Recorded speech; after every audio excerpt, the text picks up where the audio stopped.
Hello how are you guys. तो कैसे हैं आप लोग। I hope that you all welcome to the session again. Welcome to my YouTube channel mathematics में Edison. In this video we are going to discuss everything about quadratic equations.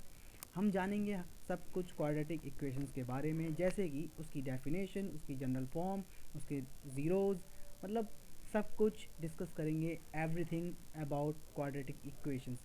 Guys, अगर आपने मेरा last video देखा हो तो हमने polynomial को divide किया था जब दो पार्ट्स में, टर्म्स और इक्वेशंस में। तो हमने इक्वेशंस में तीन टाइप की इक्वेशंस की बात की थी, जहाँ पे हमने जाना था कि तीन टाइप्स की इक्वेशंस कौन कौन सी होती हैं। तो वो होती हैं linear equation, quadratic equation and last cubic equations. और हमने जाना था क्वाड्रेटिक इक्वेशंस के बारे में, बस उसकी डेफिनेशन। तो आज हम सब कुछ डिस्कस करेंगे क्वाड्रेटिक इक्वेशंस के बारे में, ठीक है। तो लेट्स स्टार्ट द वीडियो। तो ठीक है, सबसे पहले हमारे सामने आती है क्वाड्रेटिक इक्वेशंस की डेफिनेशन, जो कि हम कल भी पढ़ चुके हैं। तो देखते हैं क्वाड्रेटिक इक्वेशन की डेफिनेशन से स्टार्ट करते हैं। तो क्वाड्रेटिक इक्वेशंस की डेफिनेशन अगर आपको कल की वीडियो के दौरान याद हो तो वो थी the equations whose degree is 2। तो ऐसी इक्वेशंस जिसकी डिग्री 2 हो वही आपकी क्वाड्रेटिक इक्वेशन कहलाती है। अगर बात करें इसकी जनरल फॉर्म की, तो उसकी जनरल फॉर्म या फिर स्टैंडर्ड फॉर्म होती है a x square plus b x plus c, जहाँ पर आपका ए ज़ीरो नहीं हो सकता। तो क्यों नहीं हो सकता, ज़रा ये भी जान लेते हैं। कि मान लीजिए यार, आपकी इक्वेशन है, क्वाड्रेटिक इक्वेशन है a x square plus b x plus c, और अगर आपका ए ज़ीरो हो जाता है तो आप साफ साफ देख पा रहे हैं कि जो आपका एक्स स्क्वायर वाला पार्ट है मल्टीप्लाई होगा ज़ीरो से, तो वो ज़ीरो हो जाएगा और आपकी इक्वेशन दिखेगी कुछ ऐसी, जो कि आपकी हो जाएगी लीनियर इक्वेशन, राइट। लेकिन ये इक्वेशन क्वाड्रेटिक है, तो इसीलिए क्वाड्रेटिक रहने के लिए इसमें ए की जगह ज़ीरो नहीं होना चाहिए। तो ये था वो रीज़न। तो आगे देखते हैं। अब इस इक्वेशन में जो ए है वो कोएफिशिएंट है एक्स स्क्वायर का। कोएफिशिएंट की बात हमने कल की वीडियो में की थी। कोएफिशिएंट क्या होता है, रिमेनिंग पार्ट जिसका पूछा जाए उसे छोड़कर जो मल्टीपल में है वो सारा उसका कोएफिशिएंट हो जाता है। तो A is the coefficient of x square, B is the coefficient of X and C is any constant, या फिर कह सकते हैं कि एनी इंटीजर। तो इतना डिस्कस करने के बाद अब बढ़ते हैं ज़रा आगे। यार, जब हम बात करते हैं क्वाड्रेटिक इक्वेशंस के ज़ीरोज़ की, तो वो होते हैं दो। एक्चुअली जितनी इक्वेशन की डिग्री होती है ना, उतने ही उसके ज़ीरोज़ भी होते हैं। तो यहाँ पर हम साफ साफ देख पा रहे हैं कि क्वाड्रेटिक इक्वेशंस की डिग्री होती है 2। So number of zeros of the quadratic equation is 2। तो there are 2 zeros of quadratic equation, alpha and beta. ये ए और बी नहीं है, बिल्कुल भी कंफ्यूज मत होना। इस ए जैसे दिखने वाले साइन को हम कहते हैं अल्फ़ा, और बी जैसे दिखने वाले साइन को हम कहते हैं बीटा। तो ये आपस में एक रिलेशन वेरीफाई करते हैं। रिलेशन की बात कर लेते हैं इसमें। तो रिलेशन को वेरीफाई करते हुए ये दिखाता है कि relation between zeros and coefficient of quadratic equations. तो क्या होता है किसी भी क्वाड्रेटिक इक्वेशंस के ज़ीरोज़ और कोएफिशिएंट्स के बीच का रिलेशन। देखो गाइस, अगर हम बात करते हैं मैथमेटिक्स में रिलेशंस की, तो रिलेशंस का सीधा सीधा मतलब है कि वो दो चीज़ें मिलकर एक फार्मूला बना रही होंगी, उसी को कहते हैं हम मैथमेटिक्स में रिलेशन। तो वो फार्मूला आपस में मिलकर, यानी कि ज़ीरोज़ और कोएफिशिएंट्स मिलकर दो फार्मूले क्रिएट करते हैं इस एक्सरसाइज में, इस क्वाड्रेटिक इक्वेशंस में। तो जान लेते हैं वो हैं क्या। जैसा कि आप यहाँ पे पहला रिलेशन देख पा रहे हैं, alpha plus beta equals to minus B upon A and alpha beta equals to C upon A. Alpha और बीटा क्या है, बी और ए क्या है, सी क्या है, ये आपको क्लियर होना चाहिए। Alpha beta are the zeros of the quadratic equation. A B and C are the components of the quadratic equation. जैसे कि हम ऊपर डिस्कस करके आए हैं कि ए बी और सी क्या है, A is the coefficient of x square, B is the coefficient of X and C is any constant. Alpha and beta are the zeros. Okay, इसमें बहुत कन्फ्यूज़न रहती है, तो आई होप कि clear रहेगा आप लोगों को। अब बढ़ते हैं ज़रा सा आगे। तो यार, यही है स्टेटमेंट जो हमने जाना, where alpha and beta are the zeros and A B C are the components of the equation. तो यार, अगर हम बोले, अगर हम बात करते हैं क्वेश्चंस की, और अगर हम बात करते हैं इससे पहले इसके ग्राफ की, तो सॉरी यार मैंने इसमें लिखा तो नहीं है, लेकिन मैं बता देता हूँ। अगर हम बात करते हैं क्वाड्रेटिक इक्वेशंस के ग्राफ की, तो मैं आपको बता दूं कि क्वाड्रेटिक इक्वेशंस का जो ग्राफ है वो होता है कर्व शेप का। कर्व शेप जैसे कि सर्कल सर्कल थोड़ा कर्व में है, घुमाव में है, तो हर वो ग्राफ जो कि कर्व शेप को कंटेन करता है वो आपका क्वाड्रेटिक इक्वेशन का ग्राफ होता है। चाहे वो आपका सर्कल हो, चाहे वो आपका पैराबोला हो, चाहे वो एलिप्स हो, या फिर वो आपका हाइपरबोला हो। तो ये था graph of the quadratic equation. Okay, अब हम आते हैं सीधा क्वेश्चंस पर, क्योंकि गाइस क्वाड्रेटिक इक्वेशंस के बारे में सिर्फ इतना ही। और अब हम आते हैं सीधा क्वेश्चंस पर, और जब हम क्वेश्चंस की बात करते हैं तो सबसे पहले हमारे सामने जो आता है वो है ये।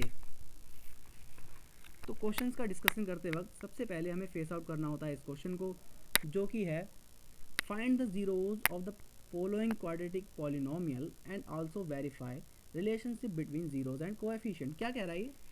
कह रहा है कि भाई इस इक्वेशन के ना जीरोज निकालो। अब आई होप कि आपको याद होगा कल की वीडियो अगर आपने देखी हो कि जीरोज क्या होते हैं। तो जीरोज एक ऐसी वैल्यू है जिसे इक्वेशन में पुट करने पर रिजल्ट ज़ीरो आ जाता है ना। तो कल की वीडियो में हमने डिस्कस किया था। तो यहाँ पे हमें सबसे पहले इक्वेशन का जीरोज फाइंड आउट करना है, और दूसरा हमें रिलेशनशिप को वेरीफाई करना है ज़ीरोज़ और कोएफिशिएंट के। तो ऊपर ही अभी हमने रिलेशंस के बारे में पढ़ा था, ज़ीरोज़ और कोएफिशिएंट्स के, जो कि रिलेशन दो हैं, alpha plus beta equals to minus B upon A, and the next one is alpha beta equals to C upon a. यही आपका रिलेशन है, मैथमेटिक्स में आपका फॉर्मूला ही आपका रिलेशन कहलाता है। तो ठीक है, इसको सॉल्व आउट करके देखते हैं कि आखिर इसे करना कैसे है। So let's start to do this question. Starting आपको कुछ ऐसे करनी है, let P X be the given equation. और अगर आपकी इक्वेशन किसी भी फॉर्म में है तो आपको उसे उसी फॉर्म में लेट करना होगा। जैसे कि अगर ये इक्वेशन x की टर्म में है तो मैंने इसे पी एक्स लेट किया है, अगर ये y की टर्म में होती तो मैं यहाँ पे पी वाई लिख रहा होता, अगर ये t की टर्म में होती तो यहाँ पे मैं पी टी लिख रहा होता। तो मैंने इसको माना है पी एक्स, तो सिंपली हम क्वेश्चन को अटेम्प्ट करते हैं। तो पी एक्स इक्वल्स टू जो भी हमारी इक्वेशन है उसको हम लिख लेंगे। और आई थिंक अब इसको हमें फैक्टराइज करना है। यार ज़ीरोज़ निकालने के लिए फैक्टराइजेशन तो ज़रूरी है, तो हमें अच्छी तरह से पता है कि क्वाड्रेटिक इक्वेशन को फैक्टराइज कैसे करते हैं, वही फैक्टराइजेशन मेथड से, जो कि हम क्लास 8 से सीखते आ रहे हैं। तो आइए करते हैं इसको फैक्टराइज। इसको फैक्टराइज करते वक्त हमें याद रखना होता है इस नंबर को मल्टीप्लाई, दो ऐसी नंबर जो मल्टीप्लाई करके 8 का रिजल्ट दें और प्लस माइनस करके 2 का रिजल्ट दें। तो वो कौन कौन सी नंबर हो सकती हैं? 4 और 2। तो ठीक है, क्या मैं इस 2 को 4 माइनस 2 लिख सकता हूँ? हाँ बिल्कुल लिख सकता हूँ। और जब मैं इसे पूरी तरह से सॉल्व आउट करूँगा तो आप देख पा रहे हैं बाहर वाला माइनस अंदर से मल्टीप्लाई होगा, तो ये 4 आपका माइनस में हो जाएगा और x भी मल्टीप्लाई में है, और ये वाला जो 2 है वो माइनस माइनस प्रोडक्ट में प्लस हो जाएगा, और बाहर x से मल्टीप्लिकेशन भी होगा और माइनस में 8। और आप अच्छी तरह से देख पा रहे हैं कि शुरुआत के इन दोनों में x कॉमन है, तो ये हो गया आपका x माइनस 4। इस और अगले में 2 कॉमन है, तो ये आपका हो गया x माइनस 4। तो यहाँ पर फाइनली हमारी क्वाड्रेटिक इक्वेशंस के फैक्टर्स आ चुके हैं। तो ठीक है, फैक्टर्स तो हमने निकाल लिए, बट हमें तो ज़ीरोज़ चाहिए थे, तो हम ज़ीरोज़ के लिए क्या करेंगे, जो हमारा फैक्टर करके आया है उसको हम ज़ीरो के इक्वल रख देंगे। मतलब इसको हम ज़ीरो के इक्वल पुट कर देंगे। Since P X be equals to zero, तो हम जो पी एक्स है ना उसको हम ज़ीरो के इक्वल पुट कर रहे हैं। और फाइनली आप देख पा रहे हैं कि हमारा जो पी एक्स है आखिर में सॉल्व होने के बाद फैक्टर्स के रूप में आया है, जो कि ये दोनों हैं, कंटेन कर रहे हैं। x माइनस 4 मल्टीप्लाई में है x प्लस 2। और आपको अच्छी तरह से पता होगा इस केस में एक बार दोनों को ज़ीरो के इक्वल रखना होता है। एक बार x minus 4 equals to zero, एक बार x plus 2 equals to zero. अब यहाँ से जो x की वैल्यू आएगी, अब यहाँ पर 4 माइनस का है तो यहाँ के प्लस का हो जाएगा, और यहाँ पे 2 प्लस का है तो वहाँ जाके माइनस का हो जाएगा। तो ये दोनों हो गए आपके ज़ीरोज़, जिसको हम कहते हैं alpha and beta. Therefore therefore alpha equals to 4 and beta equals to -2। तो दोनों ज़ीरोज़ को हमने अल्फ़ा और बीटा सिंपली लेट कर लिया है। अब हम यहाँ से चाहें तो ए बी सी भी लिख सकते हैं। हमारा स्मॉल ए क्या होगा? स्मॉल ए होगा हमारा, a is basically uh coefficient of x square. Okay, तो एक्स स्क्वायर का कोएफिशिएंट यहाँ पे 1 है, और बी क्या था हमारा? Coefficient of x. तो एक्स का कोएफिशिएंट यहाँ पे क्या है? -2। अब यहाँ पे -7 में जाएगा। ओके, और हमारा सी जो कि कांस्टेंट का काम करता है वो क्या है? -8। तो alpha beta a B c तीनों रिक्वायरमेंट्स हमारी कंप्लीट हैं। तो हम रिलेशन को वेरीफाई करने जा रहे हैं। तो पहला रिलेशन हमारा क्या था? Alpha plus beta equals to -b upon A.